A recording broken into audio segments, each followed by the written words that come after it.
surface area to volume ratio is a relatively simple concept, but still an important one. And it's simple as long as you've got a very general kind of basic mathematic understanding. So the reason why surface area to volume ratio is important to cells is because of their need to exchange materials with their environment in order to do things such as keep a stable or balanced environment. So keep appropriate levels of things inside the cell that they need, materials. They also need to, in order to keep this stability, be able to gain materials at times. So these are going to be things like oxygen or glucose for energy production. And they also need to be able to exchange materials in order to remove waste. So one key type of waste that they need to remove is carbon dioxide. So surface area to volume ratio is going to impact the efficiency at which cells are able to exchange materials with their external environment to keep a stable internal environment. So what we want to see for a cell to be efficient is a higher surface area and a lower volume. So overall, we want to see a high surface area to volume ratio.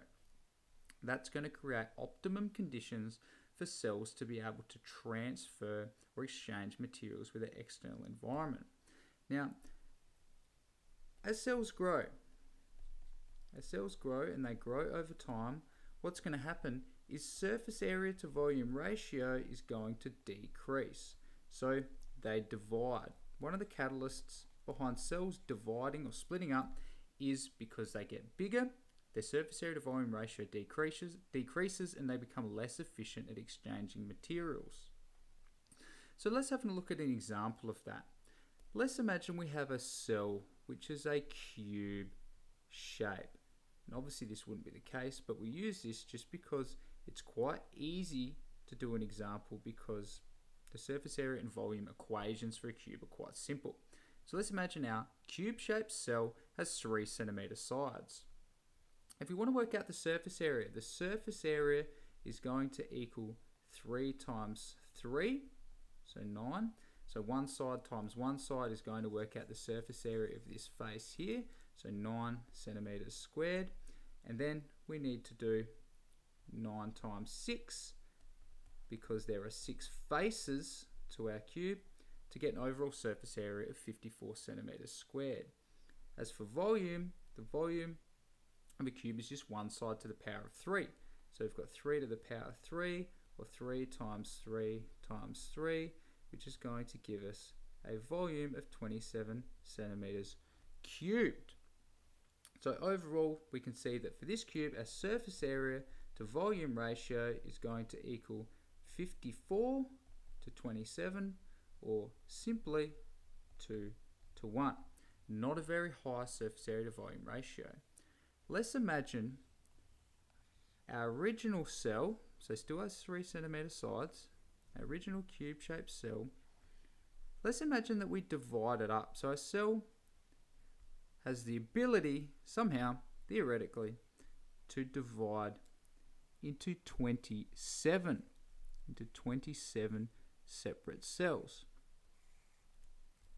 Now, remember our cell, or these 27 cells combined, still have the same volume as our original, but we've just split it up. We've split it up, and we'll see how this affects the surface area when we split it up into 27 different pieces.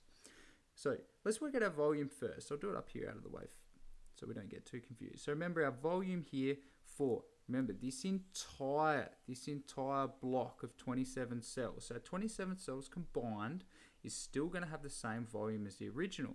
So it's still going to be 3 to the power of 3, which is going to equal 27 centimeters cubed. Now, the only difference is we divide it into 27. Imagine these 27 cells, separate cells, could be pulled apart. This is going to affect their surface area. So the surface area of, let's say, one of these newly divided cells is going to be 1 times 1, which is going to give us 1, times 6, obviously because of 6 faces. So overall, our surface area of one of these individual cells is going to be 6 centimeters squared. But remember, we now have 27 cells because we divided this one cell into 27. So to work out our surface area overall, we need to times 6 by the 27 individual cells we have, which will then give us 162 centimeters squared as our surface area. So if we now look at our surface area to volume ratio of these 27 cells, which have been divided up from the original one, our surface area to volume ratio is going to equal 162 to 27, which is 6 to 1. So we see a higher surface area to volume ratio in the smaller cells. So what this shows you is that if cells divide into smaller cells, this increases their surface area to volume ratio. And overall, we need a higher surface area to volume ratio to help increase efficiency of exchanging materials between the internal and external environment of a cell.